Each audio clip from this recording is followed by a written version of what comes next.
नमस्कार दोस्तों। आज हम एक ऐसे कॉन्सेप्ट के बारे में बात करेंगे जो कि है तो बहुत सिंपल लेकिन बहुत पावरफुल है। तो कहने का मतलब आज का जो हमारा टॉपिक है वो है कोऑपरेटिव सोसाइटी। आपने कोऑपरेटिव सोसाइटी के बारे में तो सुना होगा, लेकिन क्या आप जानते हैं कि ये होता क्या है और कैसे काम करता है?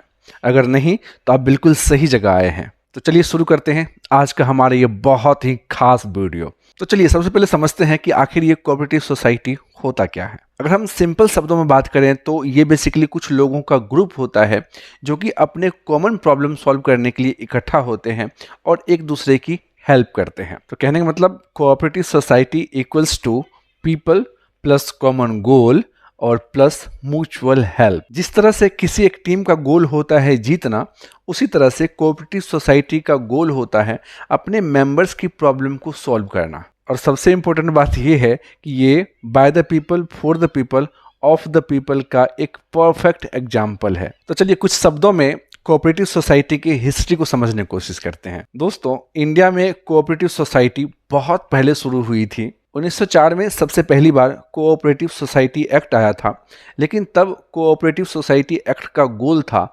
फार्मर्स को उनके फाइनेंशियल प्रॉब्लम से बाहर निकालना। समय के साथ कोऑपरेटिव सोसाइटी लगभग हर फील्ड में आ गई, जैसे कि बैंकिंग, हाउसिंग, डेयरी एक्सेट्रा। एक एग्जाम्पल लेते हैं अमूल का, जो कि इंडिया का सबसे बड़ा कोऑपरेटिव सोसाइटी का एग्जाम्पल है। आप जो अमूल का दूध या बटर खाते हैं, उसके पीछे पूरी एक कोऑपरेटिव सोसाइटी का सिस्टम काम करता है। तो चलिए अब समझते हैं कि आखिर ये कोऑपरेटिव सोसाइटी कैसे काम करती है। कोऑपरेटिव सोसाइटी की एक खास बातें होती है जो इसे यूनिक बनाती है। Point number 1, voluntary membership. यहाँ कोई ज़बरदस्ती नहीं होती है। जो लोग ज्वाइन करना चाहते हैं वो अपने मन से आते हैं और ज्वाइन करते हैं, और जब वो उस सोसाइटी को छोड़ कर जाना चाहे तो आराम से जा सकते हैं। Point number 2, democratic control. यहाँ 1 मेंबर इक्वल्स टू 1 वोट होता है। चाहे आप छोटी सी फैमिली से हो या फिर बड़े बिजनेस से हो, उससे कोई फर्क नहीं पड़ता। या यूँ कहें कि उस सोसाइटी में आपका कितना भी शेयर होल्डिंग क्यों नहीं है, लेकिन अगर आप 1 हैं तो आपको 1 ही वोट दिया जाएगा। Point number 3, pooling of resources. Cooperative society के जितने भी मेंबर होते हैं वो अपना टाइम या रिसोर्सेस उस सोसाइटी के अंदर डालते हैं,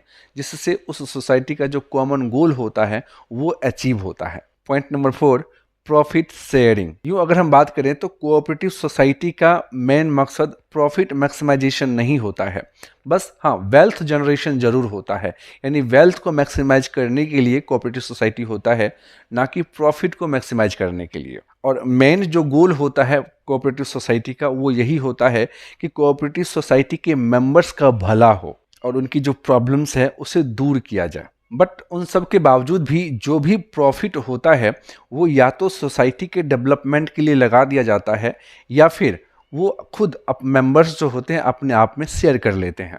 नेक्स्ट, कोऑपरेटिव सोसाइटी के कुछ टाइप्स को समझते हैं। कोऑपरेटिव सोसाइटी का एक टाइप होता है कंज्यूमर कोऑपरेटिव सोसाइटी। इसे आप इस तरह समझिए कि जैसे अगर आप इंडिविजुअल हैं तो अगर आप कोई भी सामान खरीदते हैं तो आपको ज़्यादा महंगा पड़ता है, क्योंकि आप इंडिविजुअली सामान खरीद रहे हैं। तो इस केस में आप चाहें तो कुछ 50 या 100 लोगों का एक ग्रुप बना सकते हैं, तो जिसके वजह से आपके जो भी राशन की रिक्वायरमेंट है या फिर जो भी आप कंज्यूम करना चाहते हैं वो आप होलसेल में मंगा सकते हैं और अपने मेंबर्स में अपने नीड के अकॉर्डिंग आप डिस्ट्रीब्यूट कर सकते हैं। जिससे क्या होगा कि जब आप प्रोडक्ट को होलसेल में मंगाएंगे तो उसका जो रेट है वो काफ़ी कम आपको पे करना पड़ेगा। तो इस तरह से आप एक कंज्यूमर कोऑपरेटिव सोसाइटी बना करके अपनी जो कंजम्पशंस की जो रिक्वायरमेंट है उसे आप पूरा कर सकते हैं और हायर प्राइस देने से आप बच सकते हैं। नेक्स्ट जो टाइप है कोऑपरेटिव सोसाइटी का वो है प्रोड्यूसर कोऑपरेटिव सोसाइटी। इसे आप इस तरह समझिए कि आप एक किसान हैं, आपने कुछ अनाज उपजाए हैं और इंडिविजुअली उसे आप ट्रैक्टर पे या किसी भी ट्रक पे लेकर के मार्केट जा रहे हैं सेल करने के लिए। तो वहाँ पे जो बिचौलिए होंगे वो आपसे मनमाने प्राइस पे आपसे जो भी आपका प्रोड्यूसर्स होगा वो आपसे ले लिया जाएगा। लेकिन जब आप ग्रुप में बहुत सारे किसान जब आप इकट्ठा होते हैं और बहुत सारे आप माल इकट्ठा करके जब बेचने जाते हैं तो आप जो है आराम से बार्गेनिंग कर सकते हैं और ज़्यादा मुनाफा कमा सकते हैं। नेक्स्ट एक बढ़िया सा टाइप है कोऑपरेटिव सोसाइटी का, वो है क्रेडिट कोऑपरेटिव सोसाइटी। जैसे कि मैंने बात किया था 1904 ईस्वी में जब कोऑपरेटिव सोसाइटी एक्ट आया था, तो उस वक्त फार्मर्स की जो फाइनेंशियल प्रॉब्लम्स थी उसे दूर करने के लिए ही कोऑपरेटिव सोसाइटी लाया गया था। क्रेडिट कोऑपरेटिव सोसाइटी को कुछ इस तरह से हम समझ सकते हैं, जैसे सपोज कीजिए कि आप एक किसान हैं, तो आपको अगर मनी की रिक्वायरमेंट है तो आप जाएंगे किसी भी मनी लेंडर के पास या फिर किसी बैंक के पास जाएंगे लोन लेने के लिए, तो वो आपसे काफ़ी ज़्यादा हायर इंटरेस्ट रेट चार्ज करता है। इन चीज़ों से बचने के लिए आप क्या कर सकते हैं, कुछ लोगों को इकट्ठा कर सकते हैं और उसका एक आप ग्रुप बना सकते हैं। जैसे सपोज कीजिए कि 20 लोगों का आपका ग्रुप बना है और उसमें सारे लोग 1-1 लाख रुपए जमा कर दिए हैं, तो उस ग्रुप का जो टोटल वेल्थ हो जाता है वो हो जाता है 20 लाख रुपीज़, यानी 20 लाख रुपया। और फिर उस 20 लाख रुपया को आप जिस किसी भी मेंबर की रिक्वायरमेंट है उसे दे सकते हैं और फिर उसके आप इंटरेस्ट भी उसके ऊपर चार्ज कर सकते हैं। लेकिन ये जो इंटरेस्ट होगा वो बैंक से काफ़ी कम होगा और उस इंटरेस्ट की वजह से जो प्रॉफिट हो रहा है वो प्रॉफिट या तो आप उसी सोसाइटी को डेवलप करने के लिए आप उसमें इन्वेस्ट कर सकते हैं वापस से, या फिर उस प्रॉफिट को आप अपने आप में शेयर कर सकते हैं। तो इससे फ़ायदा ये होगा कि आप जो हायर इंटरेस्ट आपको जो पे करना पड़ता अगर आप किसी मनी लेंडर से लोन लेते या फिर किसी कमर्शियल बैंक से लोन लेते, तो वो उससे आप बच जाते हैं और आपको बहुत ही कम इंटरेस्ट पे करना पड़ता है।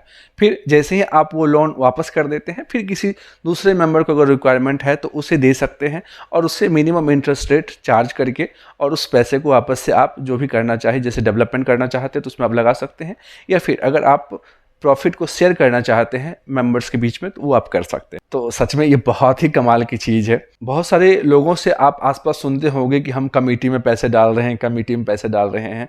बेसिकली ये जो कमेटी है वो एक कोऑपरेटिव सोसाइटी का ही एग्जाम्पल है स्मॉल लेवल पे। नेक्स्ट जो टाइप है कोऑपरेटिव सोसाइटी का वो है हाउसिंग कोऑपरेटिव सोसाइटी। ये इस तरह से काम करता है कि आप चाहें तो इकट्ठा पैसा लगा करके, और जैसे फ्लैट्स में देखेंगे तो इकट्ठा पैसा लगा करके फ्लैट्स या अपार्टमेंट्स बना दिए जाते हैं और फिर मेंबर्स को जो है वो फ्लैट्स आपस में डिस्ट्रीब्यूट कर दिया जाता है। यानी सारे लोग जो मेंबर हैं उस सोसाइटी के, वो सभी ने पैसा लगाया इकट्ठा और फिर किसी एक को इंचार्ज बना दिया जाता है, तो वो फिर घर बनाते हैं और फिर आपस में सारे घर जो होते हैं वो आपस में मेंबर बांट लेते हैं। तो जब आप लार्ज स्केल पे सारी चीज़ें करती हैं तो आपको जो कॉस्ट है घर बनाने का वो काफ़ी कम हो जाता है। अगर हम नेक्स्ट कोऑपरेटिव सोसाइटी के टाइप्स की बात करें तो वो है डेयरी कोऑपरेटिव सोसाइटी। इसका सबसे बेहतरीन एग्जाम्पल है अमूल डेयरी कोऑपरेटिव सोसाइटी। इसमें बेसिकली क्या करते हैं कि बहुत सारे फार्मर्स इकट्ठा हुए हैं, अपने मिल्क को एक जगह दे देते हैं और उस मिल्क को लेकर के मार्केट में जाकर के सेल कर दिया जाता है। तो जो फार्मर्स हैं, जो मिल्क प्रोड्यूसर हैं, बेसिकली उनको एक हायर रिटर्न्स मिल जाता है। बिचौलिए जो होते हैं बीच में, उसका काम खत्म हो जाता है और इससे फार्मर को काफ़ी ज़्यादा प्रॉफिट होता है। तो इस तरह से हमने कोऑपरेटिव सोसाइटी के टाइप्स को समझा। अब समझते हैं कि आखिर कोऑपरेटिव सोसाइटी का बेनिफिट क्या है। इसमें सबसे फ़ायदा तो ये है कि इसके जो मेंबर्स होते हैं वो इक्वल होते हैं और उसकी वोटिंग राइट्स भी इक्वल होती है, चाहे एक छोटा मेंबर हो बड़ा मेंबर हो। छोटा और बड़ा कहने का मतलब ये है कि चाहे कोई कितना भी शेयर क्यों ना होल्ड करके रखा हो, बट जो वोटिंग राइट्स होगी वो इक्वल होगी सारे मेंबर्स की। दूसरा जो बेनिफिट है कोऑपरेटिव सोसाइटी का वो है अफोर्डेबल सर्विसेज। यहाँ पे आपको सस्ते लोन मिल जाते हैं और सस्ते में आपको सामान मिल जाते हैं। नेक्स्ट जो बेनिफिट है वो है इकोनॉमिक ग्रोथ। इससे फ़ायदा ये भी होता है कि जो लोग हैं वो इकोनॉमिकली इंडिपेंडेंट हो जाते हैं और कहीं न कहीं अपने कंट्री की ग्रोथ में बेसिकली वो कंट्रीब्यूट करते रहते हैं। नेक्स्ट है सोशल बॉन्डिंग। देखिए, ह्यूमन को जो है सोशल एनिमल कहा जाता है। कहने मतलब जो ह्यूमन है वो समाज के अंदर ही रह सकते हैं। तो जब आप समाज के अंदर रह रहे हैं तो समाज में रहने वाले लोगों के बीच आपकी जो बॉन्डिंग है वो अच्छी होनी चाहिए। तो जो कोऑपरेटिव सोसाइटी है कहीं न कहीं इस बॉन्डिंग को स्ट्रॉन्ग करने में भी हेल्प करती है, क्योंकि इसमें लोग इकट्ठा आते हैं, एक दूसरे की हेल्प करते हैं और प्रॉब्लम से बाहर निकलते हैं। तो नेक्स्ट हम बात करते हैं कि आखिर कोऑपरेटिव सोसाइटी किस तरह के चैलेंजेस को फेस कर रहे हैं। तो दोस्तों, जिस तरह से हर एक सिस्टम में कुछ ना कुछ समस्या होती है, उसी तरह से कोऑपरेटिव सोसाइटी के अंदर भी कई सारी समस्याएं हैं। जो सबसे पहली जो समस्या है वो है मिसमैनेजमेंट। अगर आपका लीडर रिस्पॉन्सिबल नहीं हो, अच्छा नहीं हो, तो फिर कोऑपरेटिव सोसाइटी के अंदर प्रॉब्लम्स आ सकती है। नेक्स्ट है पॉलिटिकल इंटरफेरेंस। कभी कभी जो पॉलिटिकल लीडर्स होते हैं वो भी कोऑपरेटिव सोसाइटी को इंटरफेयर करते हैं और कोऑपरेटिव सोसाइटी के अंदर प्रॉब्लम्स क्रिएट करते हैं। नेक्स्ट जो समस्या है वो है लैक ऑफ अवेयरनेस। हर लोग जो है कोऑपरेटिव सोसाइटी के पोटेंशियल को नहीं समझ पा रहे हैं। बेसिकली हमारे वीडियो बनाने के पीछे भी यही मकसद है कि लोग जो है कोऑपरेटिव सोसाइटी के पोटेंशियल को समझें और उसे अपनी ग्रोथ के लिए इसका इस्तेमाल करें। अब चलिए कुछ रियल लाइफ कोऑपरेटिव सोसाइटी के एग्जाम्पल को देखें। जो फर्स्ट कोऑपरेटिव सोसाइटी का जो एग्जाम्पल है वो है अमूल, जो कि दूध को डायरेक्टली मार्केट में सेल करते हैं। नेक्स्ट है IFFCO, जो कि किसानों को सस्ते कीमत पे फर्टिलाइजर्स प्रोवाइड करते हैं। नेक्स्ट है SEWA, जो कि वीमेन एम्पावरमेंट के लिए काम करते हैं। तो दोस्तों इस तरह से आप भी अगर कोऑपरेटिव सोसाइटी स्टार्ट करना चाहते हैं तो आप आराम से कर सकते हैं और बहुत सारे समस्याओं का समाधान आप कोऑपरेटिव सोसाइटी के थ्रू आप फाइंड आउट कर सकते हैं। तो दोस्तों ये था कोऑपरेटिव सोसाइटी का कॉन्सेप्ट। ये सिर्फ फाइनेंशियल मॉडल ही नहीं है बल्कि ये इतना पोटेंशियल लगता है कि लोगों की ज़िंदगी को बदल सकता है। तो अगर आपको ये वीडियो पसंद आते हैं तो हमारे वीडियो को ज़रूर लाइक करें और शेयर करें अपने सर्कल के अंदर, ताकि उन्हें भी ये जानकारी ज़रूर मिले। और अगर आप हमारे चैनल पर पहली बार आए हैं तो आप ज़रूर सब्सक्राइब करें। मिलते हैं अगले वीडियो में। जय हिंद।